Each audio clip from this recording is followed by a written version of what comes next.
Don't wear your dupatta like this. It is not useful, it is not serving its purpose. Instead, learn the right way to wear it. So, you first take the dupatta and you fold it into half on one side, and then you take this half and put it over your left shoulder.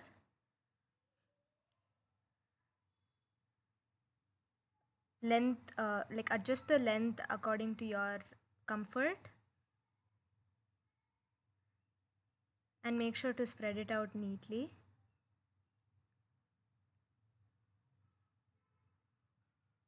After this, you take the dupatta from your right side and take it one more round and secure it tightly.